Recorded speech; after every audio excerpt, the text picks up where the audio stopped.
Hey guys, OmegaFighter here with another build overview from my engineering pilot Warbird. This is my first video since about builds basically in this year. My marathon video was about 7 months ago, so I figured sure, why not give people an updated version of my build, what has changed and what the meta has come to now in the couple of months that have passed since my last video. Obviously the changes are not huge, but new traits have come out, new playstyles, and obviously I have also made quite some development in my build department.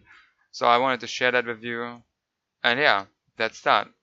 So first thing I want to share is basically my build, my ship overview. This is the engineering pilot Warbird. I've made a Romulan tech about 5 months ago or so, because I just figured that for min-maxing and the ability of cloak and PvP and all that, the fat just wasn't good enough. Obviously, fats are very still, can be very competitive, especially if you got like a Marathon or Recon ship and all that. I just wanted to be able to fly Warbirds as they're really fun and have the extra crit and all that. So I basically made a completely new tune and gave it everything my old tune had and more. So I'm gonna start with the gear and how I have that laid out. So this is my engineering pilot Warbird with the very budget visual. And the way I have this laid out is basically the focus of this build right now is mainly arena damage. It's quite durable. You can take this into 1v1. I'd probably tweak a few things for that. It's basically a dogfighter that can stay out of cloak for a while and put on pressure, but also just come out of cloak and obliterate a target as fast as possible when necessary. So this is very good to come out of cloak and kill someone fast, but also stay out of combat and sustain for a while. Not as good as some other builds I might have made before, but this is like the perfect balance I've found for myself to take into arena and play with. So this is basically the engineering pilot robot. Obviously, you can transform this build a bit if you want to fly the science or the tactical one. I find the engineering one more optimal. You can transform this onto pretty much any ship. I will also go over alternatives at the end of what you can do to fly and transform on other ships. I also fly the Recon ship, the Talis, the Maquis Raider that's just come out, but this is my main ship right now, so this is the only one I'll be go over in this video. Yeah, so the weaponry here is Spiral Wave Disruptor, dual heavy cannons. They've come out with the Victory's Life expansion, and if you own any Cardassian ship, you can go to the Dilithium store. Yeah, go to the Dilithium store, and then go to Reclaim, scroll down here, and then you have these weapons here. If you own any Cardassian ship, and they're not that cheap, they're very expensive to upgrade, and you will have to re-engineer them, so this is not a budget option, but also very viable for DPS. So if you're looking for DPS, probably go dual cannons or beams. But I went with a full set here, and the benefit that these have over non-spiral waves is they come with an inbuilt 15% more CAD 1, which is about 2% damage, final damage, kind of that number around, a bit more than 2%. And the damage mod integrate into the spiral mod. You can see the spiral mod is actually a damage times 2 proc mod. As you can see, this weapon has 2 procs, the one from Disruptors and one from Phaser. In PvP, that doesn't really concern me. I was more after the increased base damage on this gun because it has significantly more damage than any other weapon you can put on here, base damage. So I went with full set of spirals. These mods are more random, I played around, I went full damage, and this is like my goal with this ship is to be more persistent, have a very linear result when I attack, so I can anticipate what my ship will do to enemies.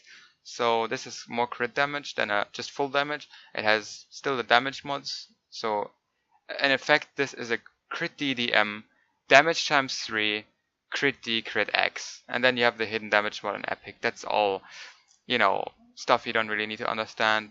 It's basically that the epic modifier is crit D, DM in this case, and every epic mod comes with a hidden damage modifier. So every epic mod has another damage mod that you cannot see. And this weapon has 2 mods in Spiral and also 15% CAD 1 underlying, so it's pretty powerful. And yeah, they're very good weapons. So I went with these. You can run Elachis, you can run anything you want pretty much. I dropped the Terran for the reason that its base damage is significantly lower, as you can see here, and it fires a bit worse, and that you can hardly ever really benefit from the 200%. It's more of a PvE thing, so I took it out as it was simply not the best weapon ever. The deflector I'm running right now is the Elite Fleet Preservation with a more focus on drain. You can go control, you can go anything you want here. I just wanted to have more hull cap and drain eggs because that's what I was lacking. So it gives you a lot of HP, it gives you the criticals, which is pretty nice. The fortified prevailing engines for that, you know, proc obviously when you hit and heal that you're gonna get very fast, and with a lot of heals you can do this very much. So obviously very good option. It's like the only one in my opinion on engines.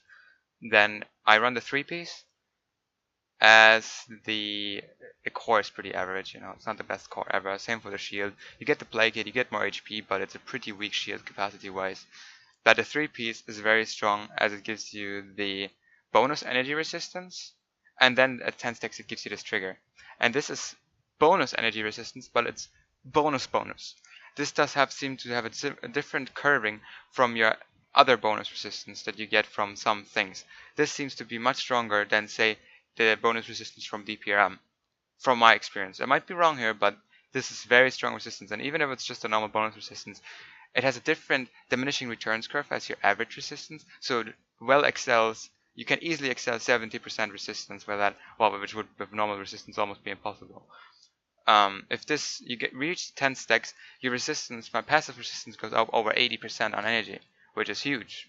80% resistance, you get 5 times less damage. So this 3-piece is very good, and no matter what you do on a PvP build, I would always run the 3-piece. If you want more shield, you can obviously run this deflector and equip another shield, and now I have much more shield, obviously, and lost some crits here, obviously.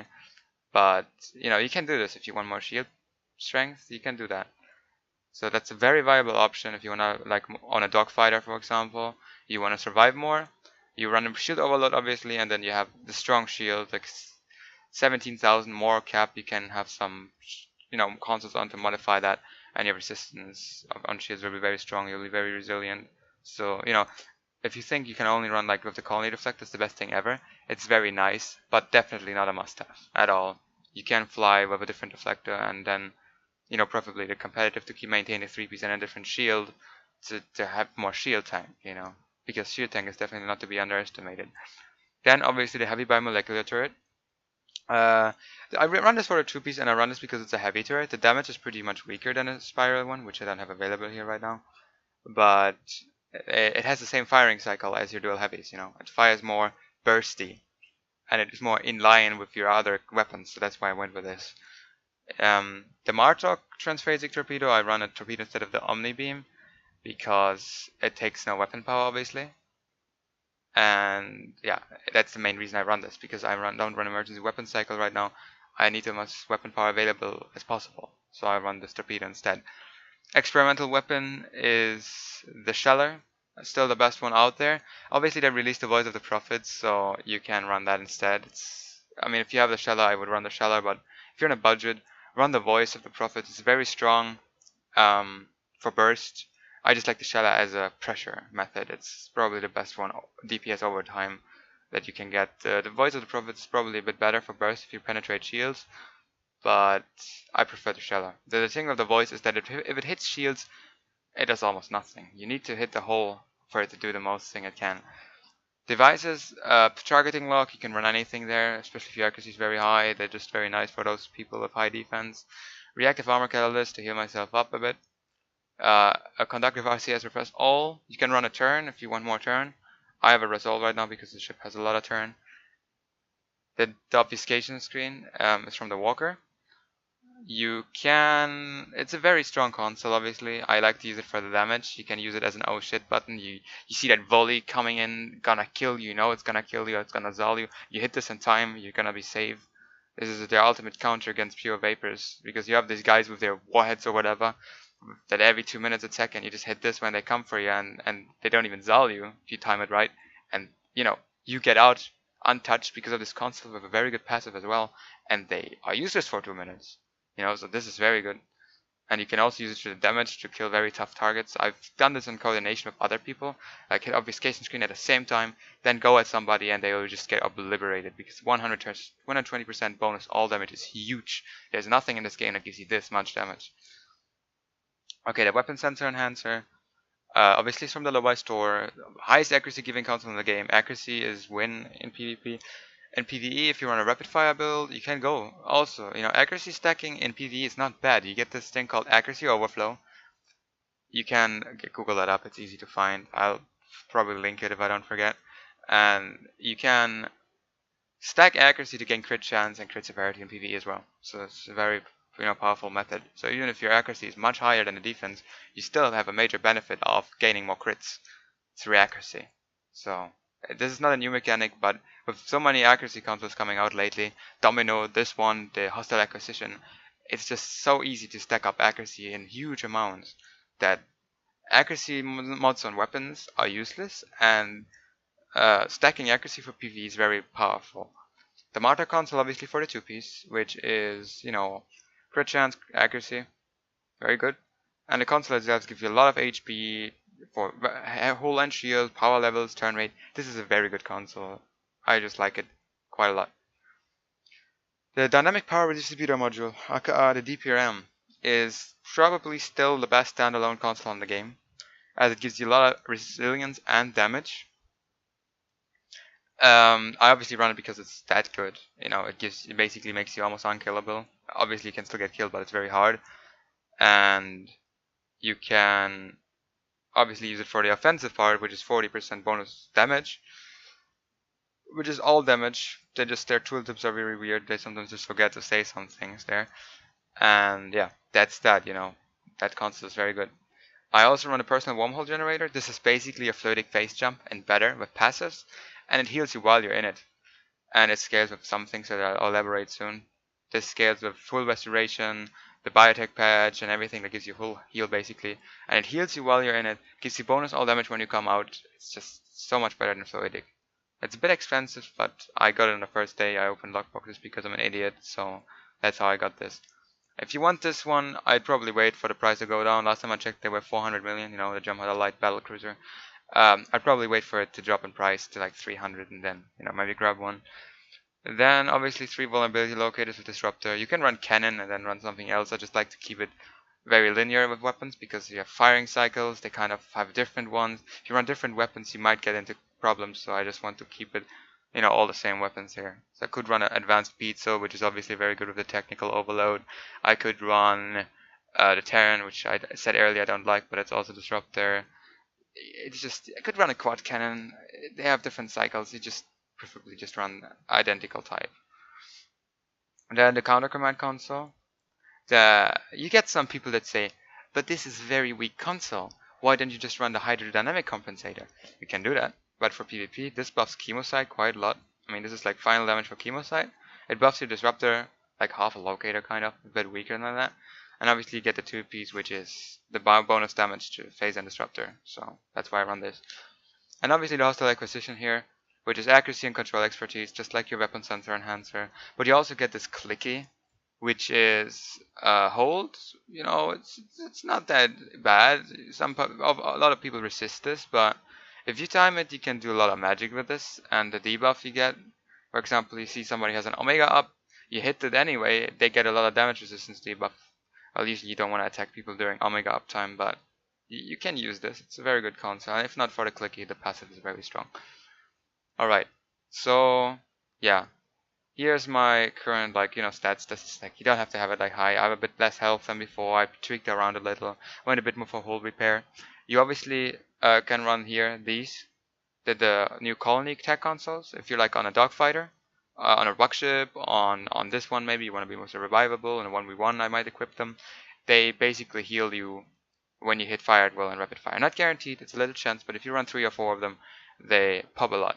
So they're very good for heals, and if you like squishy, you're on a ship that cannot cloak, I would definitely suggest you run these. I am just I can run away and cloak with the wormhole or everything, so I don't need that extra heal. So I'm fine with my locators here, and I like to have that high crit chance, obviously. Alright, my skills. This is my skill tree. I'm not gonna explain everything here. I just would like to keep the video a bit short. I made a skill tree video a while ago, and the logic still applies. I went with this version obviously because, like I said before, having 3 points in anything is kind of pointless except here. I obviously picked this because shield I wouldn't dismiss completely. The shield absorption is very good of a heal. This is very good for my teammates. This is to keep my rapid fire closer to global because Octobet alone obviously does not, most of the time not cut it. I skill a lot into power levels to maximize my weapon power. And I obviously, you would not want to not run without none of resistance, especially with cold hearted. Around your resistance is obviously reduced quite dramatically, so you need to have at least 100 resistance, that you can maintain through trades or whatever. Because if 50 is suddenly gone and then somebody sensor scans you, you start to go into the negative very quickly, and when that's the case, you are too squishy.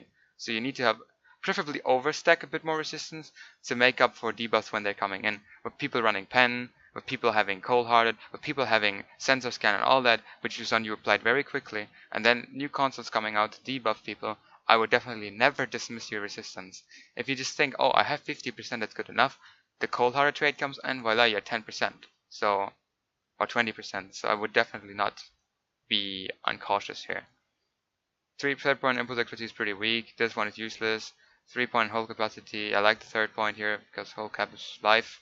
And the 3rd here I couldn't afford, so 2 is just fine.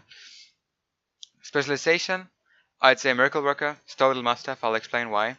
You get the crit chance obviously here, which is pretty nice. You get the anti-drain, which is a lot of people run drain now. You get the extra resistance here, which is almost up all the time. You get the critical heals, which is nice.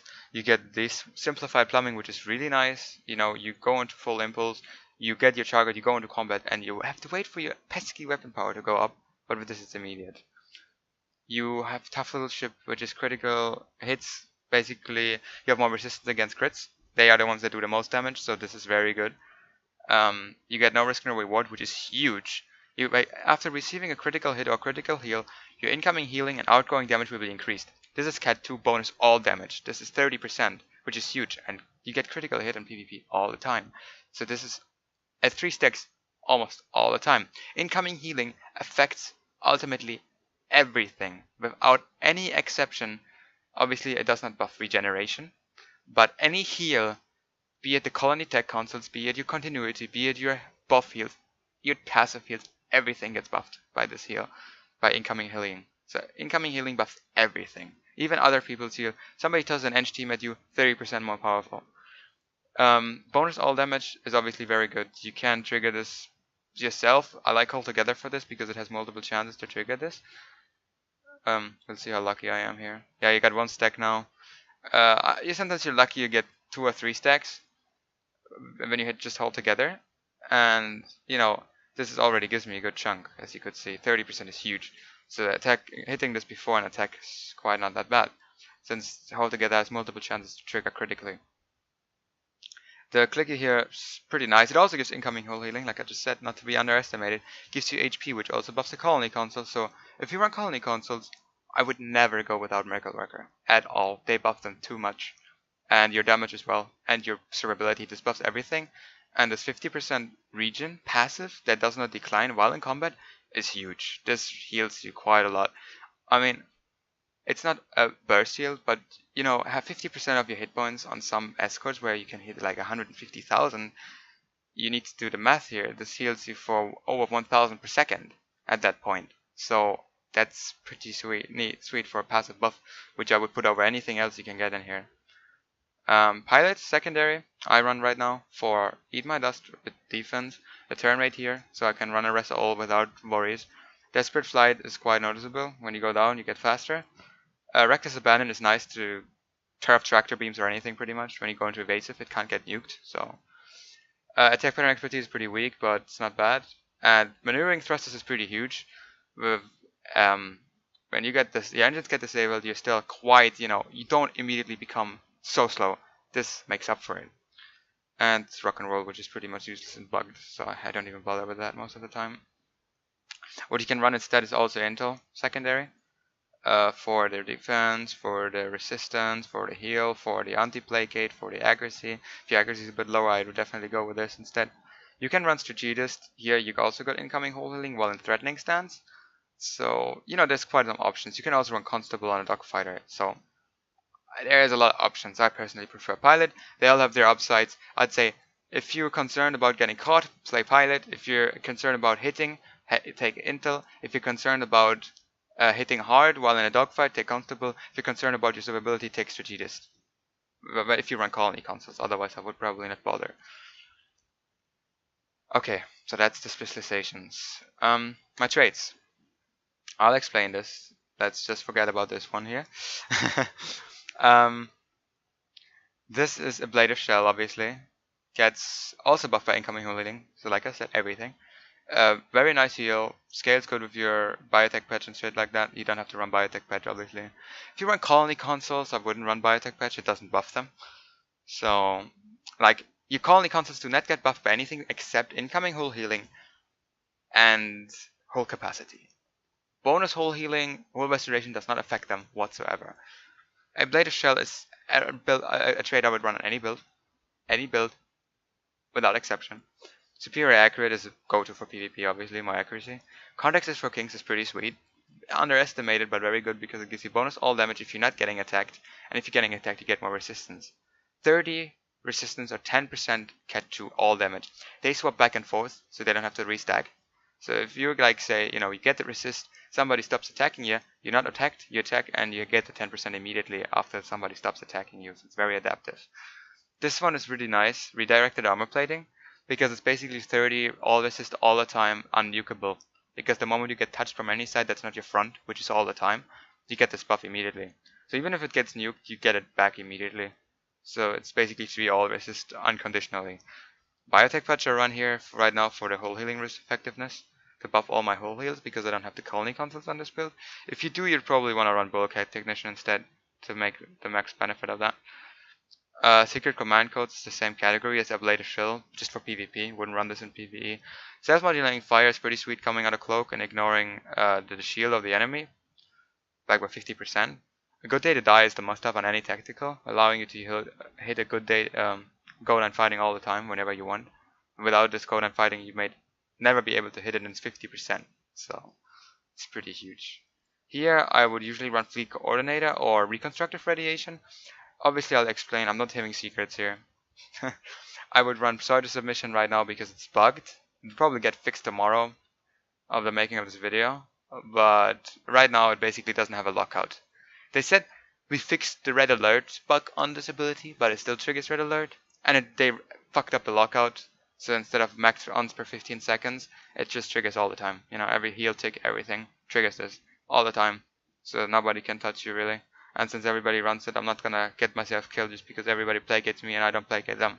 So until they fix this, I'll run it. Superior cannon training, obviously, to maximize my cannon damage. Starship traits, I got the preferential targeting. A lot of people talk shit about Cat 1 not being good. This is 100% Cat 1, guys. You don't get any Cat 1 from buffing up later on. And this is basically translating into a low amount of final damage. That's from the testing I did. About 15% final damage this gives you, which is pretty big. It's not overkill, but it's a very strong trait. I would definitely run on any rapid fire build. Then shield overload. In the last video I made, I ran emergency weapon cycle, which you can still do, but on a weapon that's a bit squishier, I would probably run a shield overload, especially since it makes your shields so much stronger. It's more for the shield than for the hull. Go for the gill from the bug ship, tier 6 bug ship. I hate it to have this situation where I can't damage because my rapid fire is down, so I run this for convenience, quality of life. Having rapid fire down is a pain in the ass, and this just prevents that from happening. Cold-hearted from the winter event ship from 2017. It's pretty huge. So it's basically 5 pen slowed down against anti-power levels. This is just totally insane. You need a pilot ability or Octopad to trigger this, but since almost everybody in PvP has that on a tactical, I would run this any day.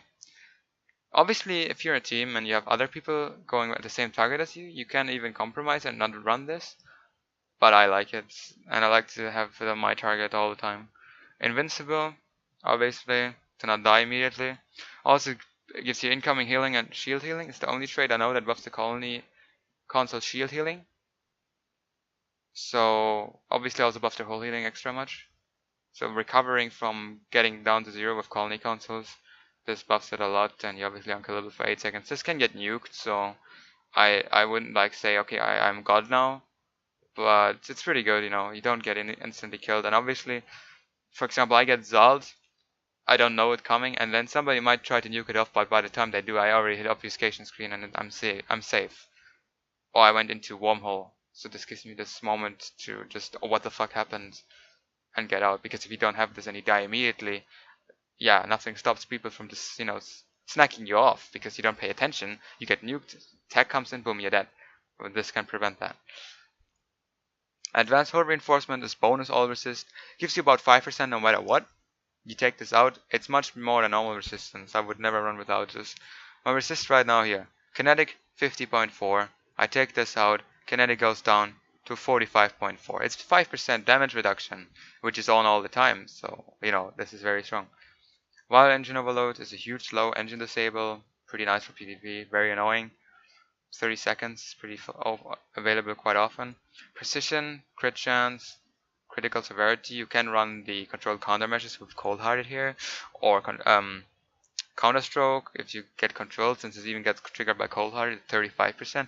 But like I said, I like to have the consistency. I hate it if I attack and do I have my crit damage now or not? You know, I don't like that, so I stick with the base number here. And Protometa Conduit is a quite nice heal, 50% uptime, regeneration, and shield regen. And there's just one downside, obviously, is you can track people that are cloaked that have this on. So if they trigger this and they cloak, you can see that green bubble flying around. But it doesn't really bother me. It doesn't really kill me either. I use it to sometimes catch cloakers, but that hasn't really been my bane so far. It saved me probably more than not. Alright, bridge officer stations. Obviously, emergency portal shields to trigger shield overload, and quite nice ability in itself. Double Oxabet for cooldown mitigation. Engine team to clear Bio engine overload and a cold-hearted, and for that nice heal and obviously competitive engine trigger. Emergency power to engine 3, as this is one of the fastest ships in the game, and I want to benefit from this. Tech team to mitigate shields and some clears. Hold together to trigger the Miracle Worker damage, heal, and resist. Omega obviously to resist controls, give more defense, resist, damage. It's just awesome. I would never go into PvP without Omega. Rapid Fire 3, as it gives you a final damage modifier at the end. That's 120% of the normal damage. It's not Cat 1. This is final damage modifier. Any other modifiers fall before this. So over Rapid Fire 1, this is a huge difference. So always run Rapid Fire 3 on your cannon boats. Fire at will to trigger preferential targeting, or also trigger the colony councils if you run them. Chemoside weaponry as an extra burst against shields, mainly because shields don't have inherent radiation resist. They have weak radiation resist. There's only like one shield that has extra radiation resist, but usually shields are weak against radiation. That's why I like this one quite a lot. You know, to burst more through shields and then have my weapons more chance against going against roll. It's just some extra damage. Hazard emitters to clear hazards. You can run polarized hull heal. I prefer hazard. And science team to clear science debuffs and some shield heal. It's pretty straightforward. Yeah. So this is my build. I tried to keep it a bit shorter here. The reasoning behind what I run what. You got the Gamma Task Force rehabilitation coming up here. Personally, I checked it. The ground gear is pretty amazing. As you can re-engineer it, you can get a shit ton of HP on ground. Nobody cares really, but some do. There's some stuff for science people in there, but as I'm a tech player, there's just nothing interesting in there. The thing here is that you obviously might probably have a different ship, a different approach.